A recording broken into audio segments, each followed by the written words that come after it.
국무회의 배석 관련 브리핑하겠습니다. 강규정 대변인입니다. 다음 주 국무회의부터 현직 방통위원장은 국무회의에 배석하지 않습니다.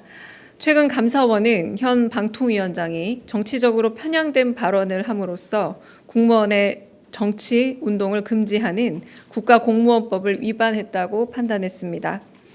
위원장의 공무원으로서의 정치적 중립 의무 위반은 공직사회의 신뢰를 실추시킬 수 있는 우려가 있어 주의도 뒤따랐습니다. 그럼에도 불구하고 방통위원장은 국무회의에 참석해 개인의 정치적 입장을 지속적으로 표명했습니다. 이와 더불어 개인 소셜미디어에 자신의 정치적 견해를 게재해 공무원의 중립 의무 위반 행위를 거듭했습니다. 이에 오늘 오전 강훈식 대통령실 비서실장이 직접 대통령께 방통위원장의 국무회의 배석이 부적절하다는 의견을 전달했고, 이에 현 방통위원장이 더 이상 배석하지 않도록 결정했습니다. 국무회의는 국정을 논하는 막중한 책임이 있는 자리입니다.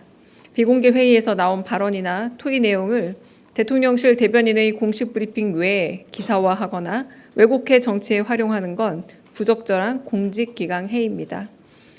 해당 원칙은 다른 국무위원들과 국무회의 배석자들에게도 동일하게 적용됨을 알려드립니다. 이상입니다.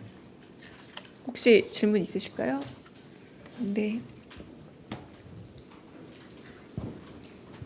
네, 저 YTN 정인용이라고 하는데요. 네. 이게 혹시 본인 의사랑 무관하게, 그러니까 국무회의를 참석을 배제를 시키면 본인 의사에 의해서 본인이 출석을 원해도 혹시 그걸 배제시킬 수 있는 건지, 그 법적으로 그런 걸 여쭙습니다.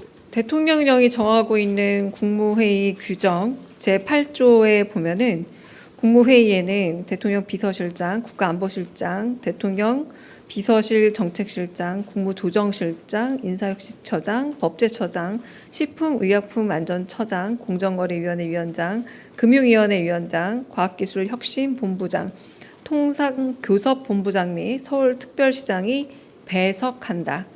다만 의장이 필요하다고 인정하는 경우에는 중요 직위에 있는 공무원을 배석하게 할 수 있다라고 되어 있습니다.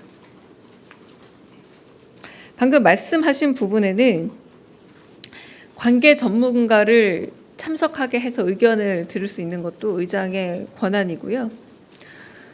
방송통신위원회 같은 경우는 국무회의에 출석하여 발언할 수 있으나 국무총리에게 의안을 제출해 건의한 이후에 이 건의가 허락될 경우에 참석할 수 있는 겁니다. 그러니까 지금 배석하지 않게 하는 건 국무회의를 주재하는 의장의 권한입니다. 네. 저 MBN 표선우인데요. 그럼 이 결정이 당사자인 이진숙 방통위원장에게는 전달이 되고 지금 브리핑을 하시는 건지, 본인이 만약에 전달을 받았다면 뭐라고 답변을 하셨는지 궁금합니다. 그 과정도 보자면요. 방통위원장 같은 경우는 국무회의 보통 전날 출석하라라고 전달되는 것으로 알고 있습니다. 네, 그러니까 전달받지 않으면 원래는 참석하지 않는 것으로 알고 있고요. 네, 그래서 국무회의에 참석하고 참석하지 않는다는 것은 국무조정실을 통해서 연락을 주게 돼 있습니다. 네, 좀 관행상으로 참석해 오셨던 것 같은데요. 관행상으로 배석자로 되어 있었던 것 같고, 네, 제가 알기로는 그렇게 알고 있습니다.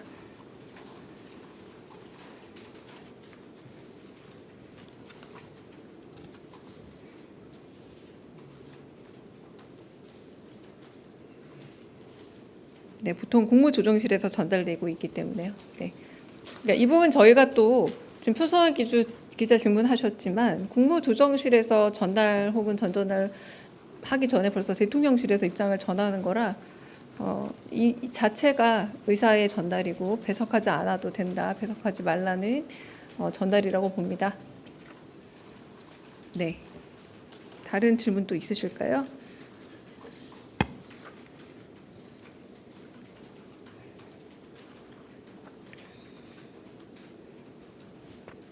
너무 많은데 제일 뒤에 네. 네, 국민일보 이동환입니다.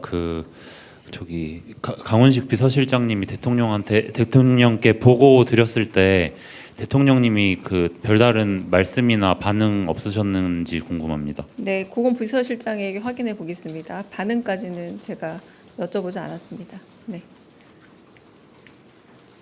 다른 질문 또? 네.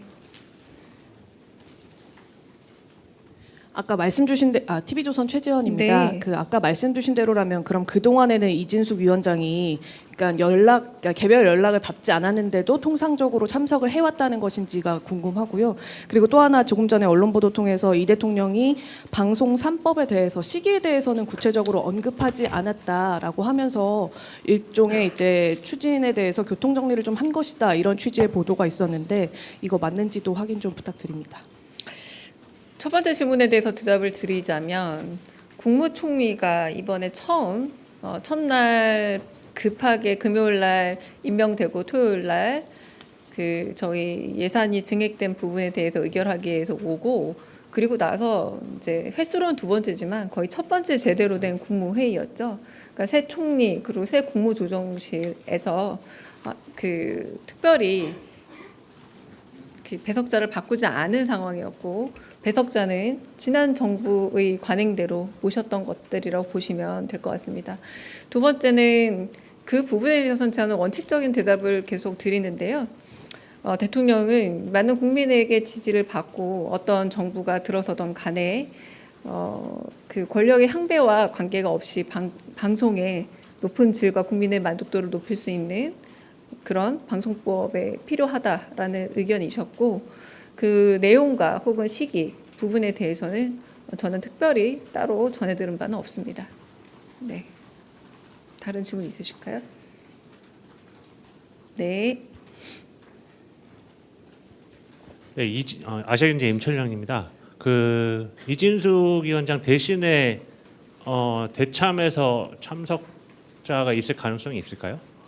무슨 말인지 이해를 그래도 못하겠습니다. 방통위에서 나름대로 네. 뭐 의견을 개진하거나 대통령께서 국무회의 때 질문을 하거나 이런 부분이 있을 수 있기 대참은 때문에 위원장이 배석에 권한이 있을 때 그분이 특별한 사유를 가져서 걸석일 경우에 하는 게 대참입니다. 그러면 아예 지금은 방통위는 배제가 제가 되는 거죠? 이진숙이라고 표현하지 않았고요. 방통위원장이라고 표현을 했잖아요. 그건 이제 아까 말씀드렸다시피 위원장 혹은 뭐 대참자라고 할지라도 필요한 경우는 국무회의에 발언할 수 있지만 소관사무소에 관하여 국무총리에게 의안을 제출하고 건의를 한 이후에 이 건의가 받아들여지면 올 수 있습니다.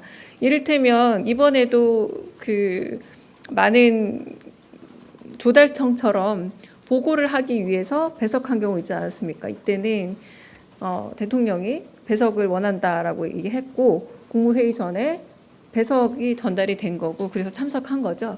이제 그런 방식인 겁니다. 근데 지금은 방송통신회가 굳이 그렇게 필수적으로 매주 배석해야 되는 위원회는 아니었기 때문에 이제는 필수 배석위원으로는 여기지 않는다. 그리고 그렇게 부르지 않는다. 이렇게 받아들이시면 될 것 같습니다. 네. 당연히 앞으로 필요에 의해서 다시 국무회의에 참석할 수 있습니다. 네. 의장의 뜻에 따라서. 네.